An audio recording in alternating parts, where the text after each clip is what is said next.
All right.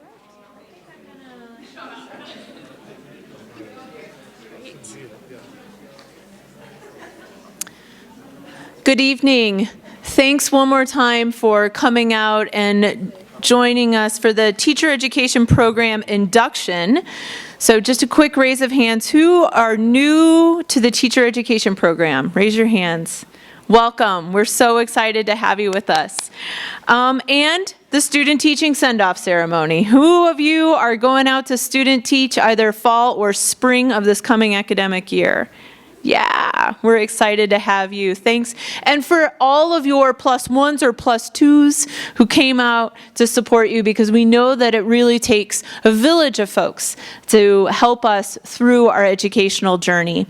If I haven't had a chance to meet you, my name is Tricia Seifert, and I'm the department head in education. And so I will see you on events, at your graduation, and I'll be right in the front row high-fiving and taking photos as you walk that stage. Maybe at the end of fall next year, maybe at the end of spring, and for those of you who are new, in a few years when you finish student teaching. I have the great honor and privilege of introducing our speaker for tonight, Dr. Godfrey Saunders. I was joking with Godfrey earlier. For some of you, you might know the history of a small athlete named Michael Jordan. Michael Jordan had, of course, an unbelievable NBA career. They retired his jersey, put it up in the rafters, and then he came back and started playing baseball because he was just so multi-talented.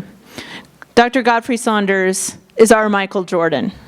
He had retired from an extensive career in education in Montana, but he just couldn't have enough. And when the Belgrade School District invited him to come and serve their district for a few years, he willingly took up the charge. And so now he's in the baseball phase of this absolutely extraordinary 44-year career. And so when I offered him the invitation to say, would you please come and share with our students? He said, absolutely. And the title of his presentation and what he will share with you tonight is Why Teach? Thank you, Godfrey.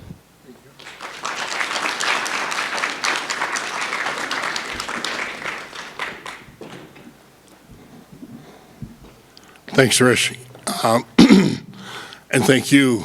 I have to apologize ahead of time.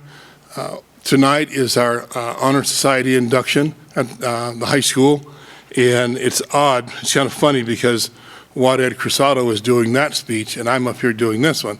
So, but it's my pleasure. Thanks for give me some time to share with you today.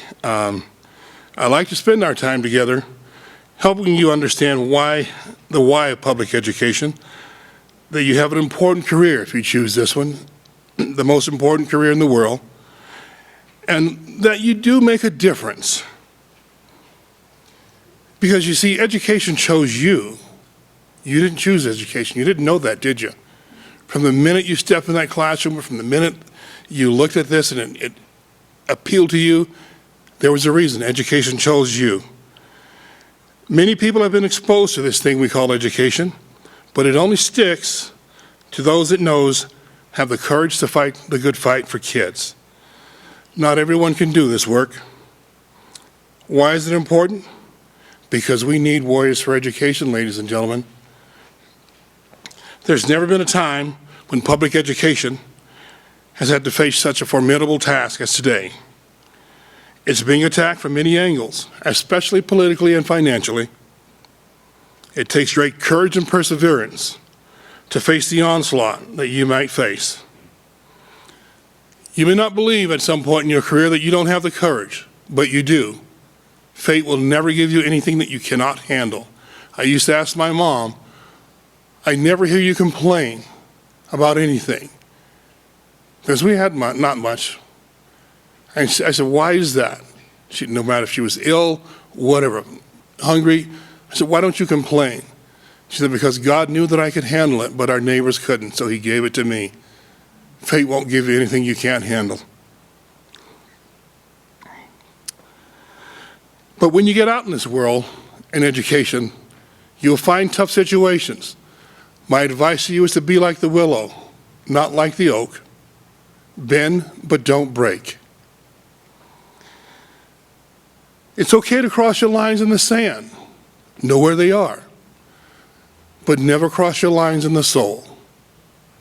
When you know where those two lines are, it will sustain your tenure in this field, because you will have the chance, the opportunity to change that at some point, to make decisions that will affect your life. But never, never, ever cross your lines in the soul. My daughter, there was a time in my career when I made a decision, and I went home and I said to my wife and my daughter, I said, I may not have a job tomorrow, but if I had to do it all over again, I would make the same decision. And my daughter, who was in the 8th grade at the time, said, Dad, heaven exists all over the world, not just in Bozeman. We're going to be fine. I get kind of emotional about this career when I talk about it, because it was a lifesaver for me. A huge lifesaver. It saved my life, ladies and gentlemen. I'm serious about that. I make no jokes about it, no bones. It's that important. Why is it the most important career in the world? Because you will educate everyone. Not the students you wish you had, but the students you have. That is the difference between public education and other fields. If I were a produce farmer, I could pick and choose which produce was going to make me the greatest profit and leave the not so good produce behind. Ladies and gentlemen, your task will be to not leave any produce behind. Your task will turn the not so good produce into great produce. That's what we do as educators. You will be the means to an end for many kids or many parents. You will know that by the smiling faces that you see. But remember to take time to look into the eyes.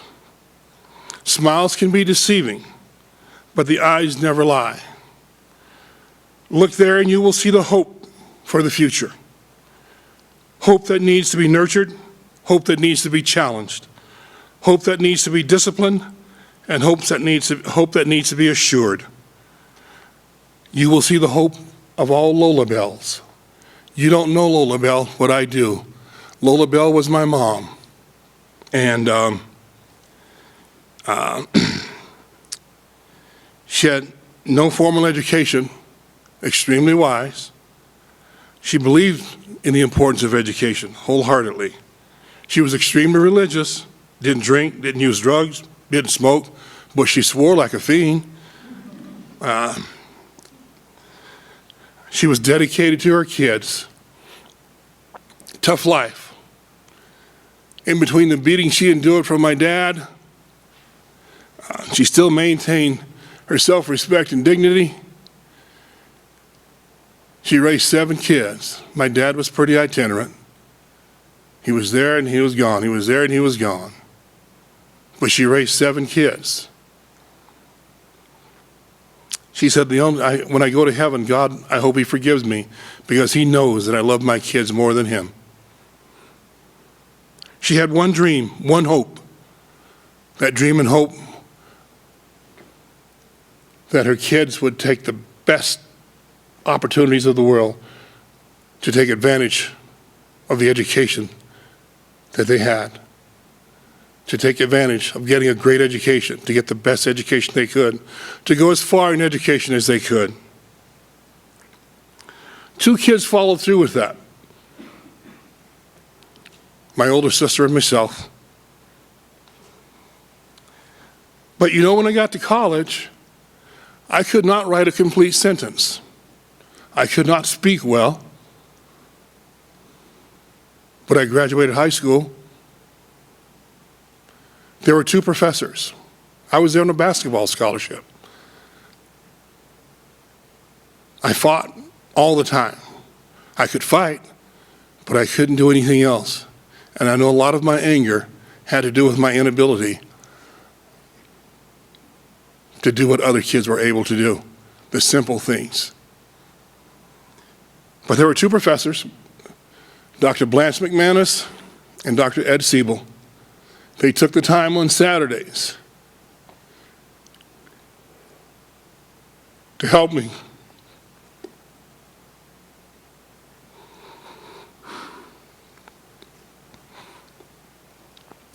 Blanche said, "I will teach you how to write a sentence so that you can make it." Dr. Siebel said, "I will teach you how to speak so that people can understand you. And that will calm your anger."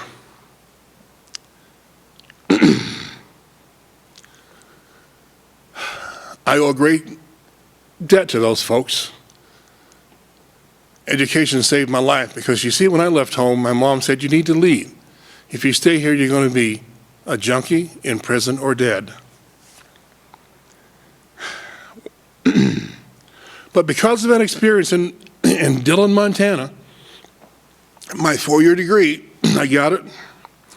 I ended up in a place called Bainville, and I was there for 2 years. My wife is there. From there, we will have been married, we'll be married 44 years in October. I thank God for her every day. I thank God for my mom every day. I thank God for education every day. From Bainville, I went to Culver, Oregon. From Culver, Oregon, I came to Bozeman. And now I left Bozeman. I was still in Bozeman, but I was able to work at MSU. And now I'm at Belgrade. In that time frame, I've been able to positively affect the lives of thousands, literally thousands of students and hundreds of adults. Why teach? Because of one lady's dream and the dedication of many educators. One man has been able to fulfill that dream for thousands of Lola Bells. We owe a great debt in this country, ladies and gentlemen. You owe a great debt to those who came before you and to those who will come after you. Education has allowed me to pay that debt, and I'm grateful. You see, life is like a puzzle. You don't have to have all the answers, but you need to use the skills that you have to make sure that your piece of the puzzle is in place so that the person that succeeds you, their piece will fit. That's what we do. That's what we do in this country. We live in a great place. I have 4 grandchildren in this valley, in this state, and one on the way. I used to fear that. What will life be like for them? Will they face the same challenge that I face? That's part of your debt. You may never know them. You don't know my mom. This may be the last time you ever see me. But you will know that my grandkids are the same as other grandkids out there. They need you in this field.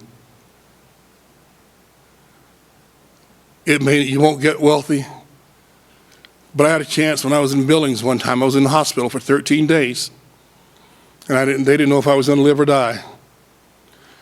I took the chance to reflect back over my life, and I could see the smiling faces of the students that I'd had in my class. And I knew that I'd made the right choice with my life. Because you see, I did have the chance to play basketball for the Chicago Bulls. I had a tryout for the Dallas Cowboys at tight end. But I turned them both down to teach.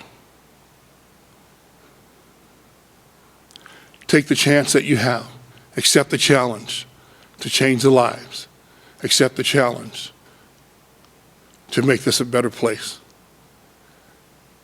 I wish you all the luck in the world, and may God bless and keep you safe, and understand that this is the most important duty that you have. Thank you for your time. God bless.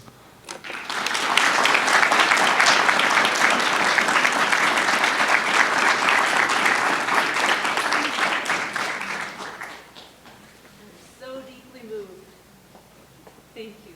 Just a little MSU swag, because you can never have too much Bobcat gear.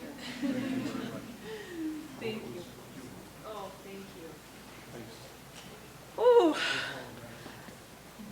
He's a little taller than I am. After that kind of address, it's sometimes hard to follow. But I hope as you reflect on why teach, some of that message carries through as you move forward into the next days and the next semesters. If I may, I will call out the names of those who are being inducted as incoming students, and then we'll follow by the student teachers. Once you've heard your name, I invite you to come forward, and those who are the incoming students, please pick up the name badge. When we were first planning this ceremony several years ago, and I think our first year was either fall of 2016 or fall of 2017, we really thought hard about what was the appropriate gift to welcome people into this field.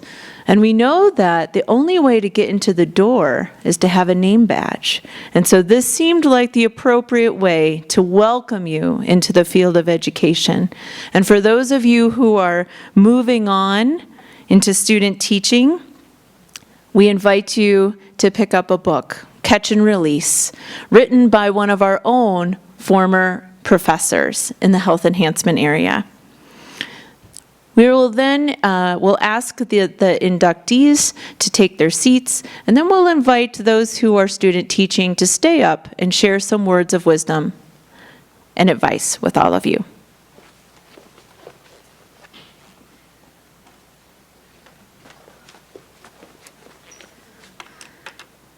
So I'm at the age and stage where in order to see you, I need my glasses on, but in order to read your names, I have to have my glasses off.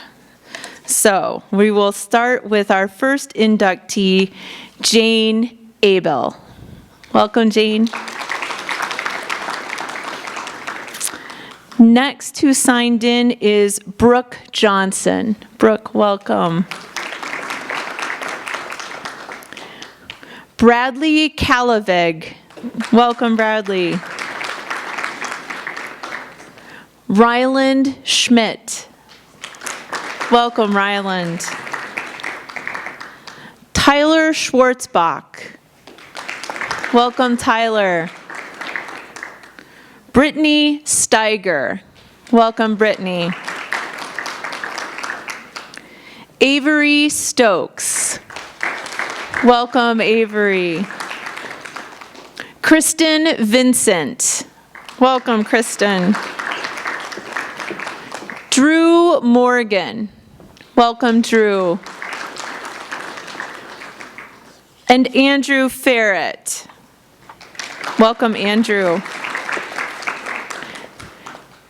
Is there any other inductee whose name I did not call? Please come on up.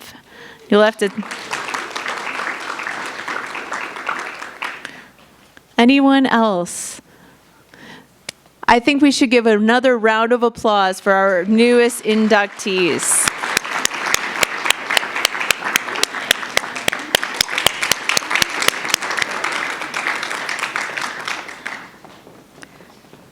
And now I'd like to bring up John Mielek, who will welcome our new student teachers. Those of you who are getting ready to student teach probably have met John a time or two. I believe you may have been interviewed by him, and he asked that question, what makes you unique?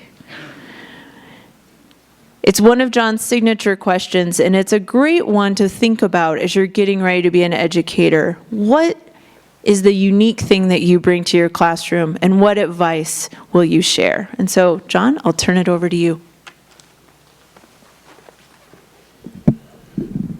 Thank you very much. Kind of interesting when you get this position, because you have to follow two great speakers, and I'm not a great speaker, so bear with me. I'm just coming back from, well, not even an observation, a final meeting with one of my student teachers. So I get to supervise generally 4 to 8 people every semester. So those of you in the room who are local, 4 of you will have the unenviable task of working with me for 14 weeks. When I was talking to my student, we were really thinking about how she did over the course of the semester. And her CT gave, I was telling Ginny when I got back, I think the most authentic and helpful feedback that I've heard from a CT in a long time. And what it really boiled down to was, number one, she knew her content. She said she didn't. And he said, you could have fooled me, and you definitely fooled the kids.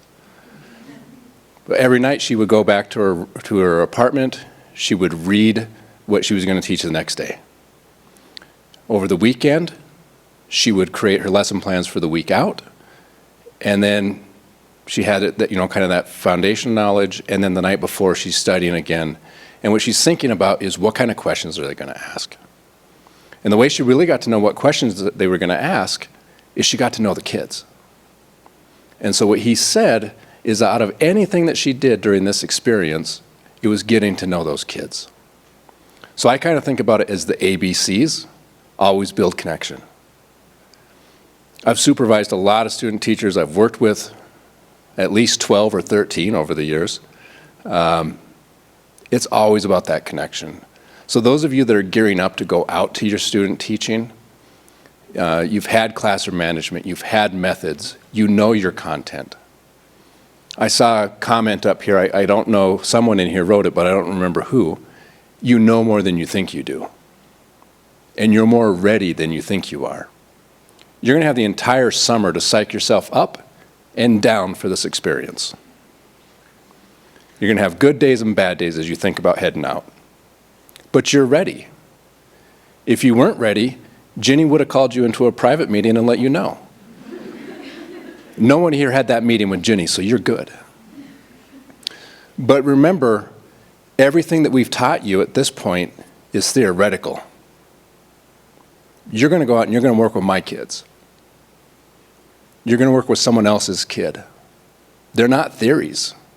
They're little tiny humans. Well, some of them are big humans. They are messy, just like we are. Build the connections, everything else is going to fall into place. Those of you that are new to the program, I look forward to getting to know you over the next couple of years. Ginny and I are up in Reed Hall. We're up on the second floor. Come in and see us. Get to know us. Don't wait until your interview to step into our office. Because we want to know who you are. We want to know what you're interested in. That way, when we're making these placements and people say, how do you make the placements? Really, it's when we get to know people and we know, oh, this person would be a great fit with this teacher because they have a similar belief system. Otherwise, it's a really scientific process. We have a list of teachers on one side, a list of students on the other side. I throw one dart, Ginny throws the other dart, and then we draw a string between the two, and that's who goes with each other.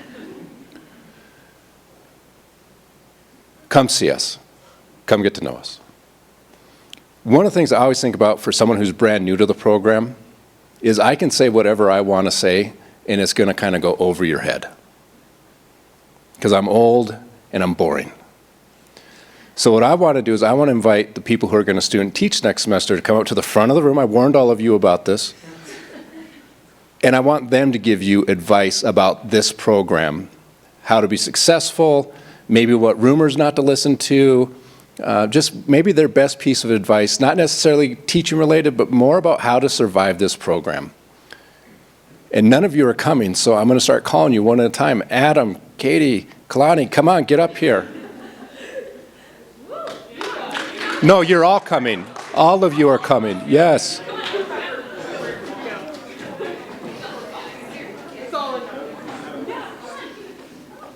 I'll go to the other end, don't worry. What was that? I'll go to the other end. So you'll be last. Oh, I'm last. You'll be last. I got a funny joke I was going to tell. Do you want to go first? I'll let you go first. Confident. Okay. I always do that. I go to the other end, so whoever stands here is all freaked out. Okay, teacher candidates, if you would just maybe tell who you are, what your licensure area is, and then your best piece of advice. These are the people who have survived this program for the last several years. They really know what makes it tick. I would listen to what they have to say, tuck it away, And on those rainy days where you're wondering why you're doing this, remember tonight. Hello, my name is Adam Egamenini. I am an elementary ed major, and I just want to say that John did not warn me about speaking. He just told me about the meatballs, and so I'm just here for the meatballs. But I would say my best piece of advice, you're really going to find out your strengths and weaknesses as a teacher, and it's good to know both of those, to really focus on both your strengths and your weaknesses so you can practice those in the classroom before you become a teacher. Yeah, thank you. How close do I hold it? I never held one of these. Hello, my name is Kalani Madrona. I'm elementary education with a concentration in mathematics, but I don't know, kind of my biggest advice is, it's been said over and over again in probably all of your classes, but it's just honestly getting to know your children, getting to know your students, and getting to know the faculty and peers you're going to be with. If you don't do that and you kind of just do that authoritative stance where you say something and everybody's just going to listen, you're going to have a pretty hard time, I'm going to say. But other than that, if you get to know your students, you'll learn how to kind of adjust your lesson to them, and I think everything will kind of work out great. Yeah. Anna. Hi, y'all. My name is Hannah Brennan. I am an elementary education major. That's all I say, right? That's it? Okay. I'm an elementary education major. And my biggest piece of advice is to become friends with the people in your teacher education program. I am standing next to so many of my best friends right now, and they got me through every week, every weekend, crying, all of it. They got me through all of it, and you're going to become really close. It's going to be snowing one day, and you're going to be walking to class and kind of wondering, like, it's really cold out, maybe I can go home, but don't go home, because you're going to see your friends, and they're going to get you through it. And as I said on my little speech, and I actually got this from Christy, my field supervisor currently, and that every day is a fresh start. You're going to have days with your students where you're going to leave and you're not going to feel qualified. And you're going to come back the next day and they're going to be really excited to see you, and you're going to remember again while you're doing everything. So, yeah. Stole everyone's advice. Sorry, I stole that. All right, my name is Cassidy Robbins. I'm doing elementary education for my degree, and I have two pieces of advice. One from a teacher's position when you're in practicum, and then another piece like while you're going through the education program in your methods courses. While you're in practicum as a teacher, teach as many lessons as you can. Like everyone else has said, get to know your students, get to know your teacher really well, understand what your teacher's teaching, get to know their styles of teaching, try it out, try something different, and just get as much experience as you can, because the more you do it, the more comfortable you'll get. As a student in your methods classes, go to class, because your instructors are absolutely amazing people who know what they're doing, and if you don't go to class, you're going to miss out on random conversations that mean a lot more than the content sometimes, and relationships with those instructors that you'll carry with you for the rest of your life. I know there's a handful of my instructors from the last couple years that I'm going to keep their number in my back pocket. So yeah, those are my two pieces of advice. Okay, wow. Hi everyone, my name is Emily McCalvary. I'm elementary education as well. I feel like my fellow classmates kind of took all the great advice. I would definitely say everything that they said, like, hold on to that, because it's seriously so true. Go to your methods classes. You're going to get so much out of that. But really for me, yeah, make relationships with the people that you're in your classes with, of course with your students and with your CT, but like Hannah said, like, these people are going to get you through, especially when things get really scary towards the end and we're like all about to be, I feel like we're going to get kicked out of the nest a little bit, but we have them as backup, and I think that that's really helping a lot of us get through kind of a tricky time. So yeah, that would be my advice. I'm Layla Balzerzak. I'm elementary ed as well. My advice would probably be every day is a new opportunity, so embrace that opportunity. Hi, my name is Tori Prawl. I am elementary ed as well. and they took all my advice. But another big thing I would probably say is to trust your instinct as a teacher. If something's in the back of your head when you're in the classroom nagging you, just do it. It usually ends up going pretty well. And as a student, never be too prideful for criticism. These are the people that you're going to go through your program with, and they know you really well and you know them well. And so if they have criticism, listen to it, because it's probably coming from a good place and it's true. So. Hi, I'm Katie Grant, and I am an elementary education with concentration in math. I would say my advice, along with what everybody else has said, build connections and relationships with your students in your CT, but also find ways and look at those connections between what's happening in your classroom with your students and what you've learned in your methods. There's been so many times where I've gone into my CT's classroom and I'm like, that looks like familiar to what we just talked about. And so it's so cool to see those connections, try to find those and build upon those. Hi, my name is Cleo Lundy. I'm also in elementary ed, and I would say the most important thing to do is ask questions, especially to your CT. I definitely felt really stupid asking what the bathroom policy was in my first grade classroom, but it's important to know, and you never know, it might be the best bathroom policy you've ever heard, and you're going to write it down and keep it forever. So that's it.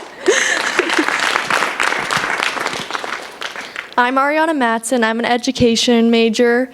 I agree with everything that's been said. I'm going to keep it short and sweet. Just take in every piece of experience you can, the good, the bad, the ugly. You'll learn and grow from it. Hi, I'm Laura Keenan, and I would say just always be willing to reflect. You know, there's something you can always work on no matter what. You will never perfect anything in your life. So constantly just reflect on what you're doing. I'm Logan Peck. I'm a social studies Broadfield major. My biggest piece of advice is to not psych yourself out for your first observed lesson. If you just listen to the voices in your head, it's going to go terrible and you're going to be nervous and shaky. So just go in. They'll try harder than you ever could imagine them giving their best. So that's my advice.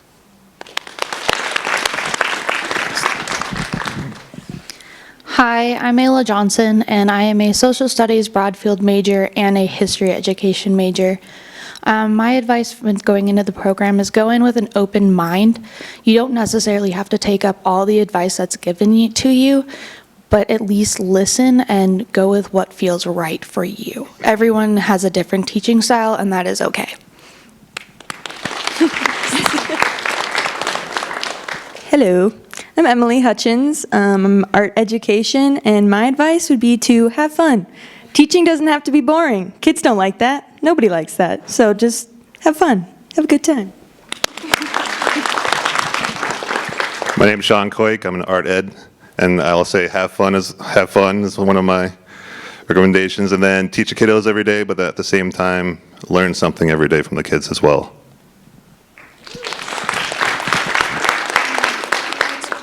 My name is Callie Lundman. I'm a Spanish teaching major, and my piece of advice would be know that you are a good and capable teacher and you can do it, and build those relationships.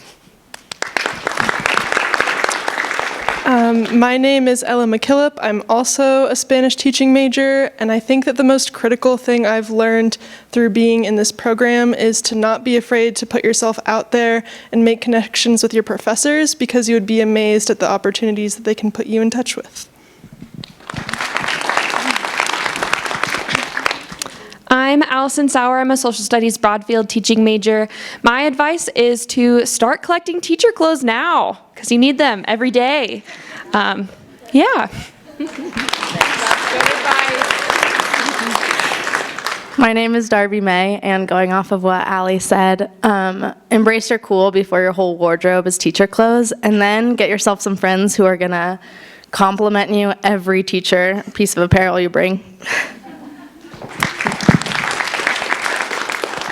Hi, I'm Maria Sorensen. I'm also social studies Broadfield. I would say my advice is just know that when you make a mistake, it's okay to ask for help, because that's going to happen. I'm Matthew Moore, and I'm also a social studies broadfield major. I would say the advice that I have is to be passionate about your content area, but also be passionate about sharing your knowledge with students. So. I'm Abby Linner, and I'm also an elementary education major. My piece of advice would just be laugh at your mistakes and learn from them. Hi, I'm Haley Oster. I'm also an elementary education major, and my biggest piece of advice is just every day in the classroom is new with your students, and just like not look back the day before of like mistakes and just learn from them. Hi, my name is Delaney Asham. I'm an elementary education major as well, and I would say my advice is every day is a good day to have a great day, and just fresh start every single day. Go in there happy and just do what you came to do. Hi, my name is Vanessa Tufts. I'm an early childhood education major, preschool through 3rd grade with a concentration in special education. And my advice is to read your Monday minutes. They're long, they're repetitive, but they're important. So. Hi, my name is Allie Huber. I'm an English ed major, and I think something I've learned over the past years in college and just in life is know when to take a break and how to step away from school and from teaching, because you really, it's easy to let it just consume you and help draw you into a pit sometimes if you're having a bad day or a stressful time, but really finding productive ways to like have productive rest, I guess, and just ways to fill you back up so that you can go and pour into all your students. Hi, I'm Brianna Curry. I'm a health enhancement major, and my advice would be to get as much experience as you can and build as many connections as you can. Hi, I'm Shelby Pedersen, and I'm an English ed major as well. And my advice would, I think it was already said, but to just ask questions, because it is so important if you don't understand something to get knowledge and learn and can continue to grow. Thank you. Ooh, last, hopefully not least. My name is Jordan Koenig. I'm also an English ed major. And for my little thingamajig, I was the one who said, you know more than you think you do, because it's true. And I have to remind myself that. That's why I wrote it. So basically, when you start practicum, like your field placement, it'll kind of feel like you're just being like thrown in there and you don't know what you're doing. It's not true. You do. The only way you're going to learn how to do it is by being in there and doing it. So just be confident. Thank you.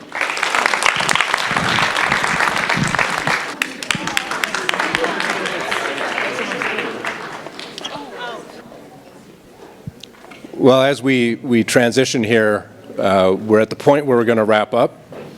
So first, I really want to wish each of our students who are going to go out and student teach in the fall the best of luck. I want each of you to know that as you go out, it's going to be a long 14 weeks, but you're going to be done much faster than you realize.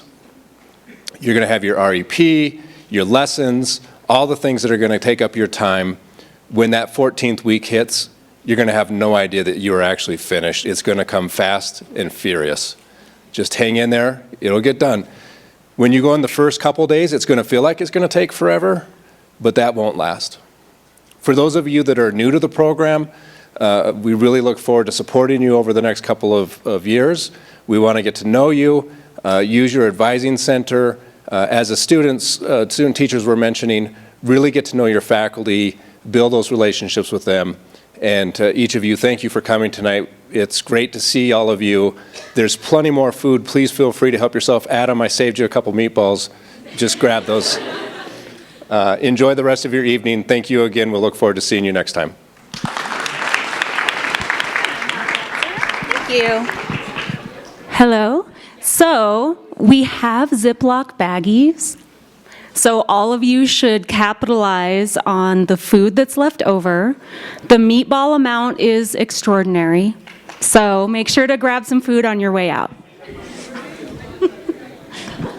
Folks who actually made this event happen, Beverly Garrison, Becky Stanton, Marissa Chapelek, and folks from the advising office, field placement, and licensure. Thank you so much to everyone who was part of the event planning team.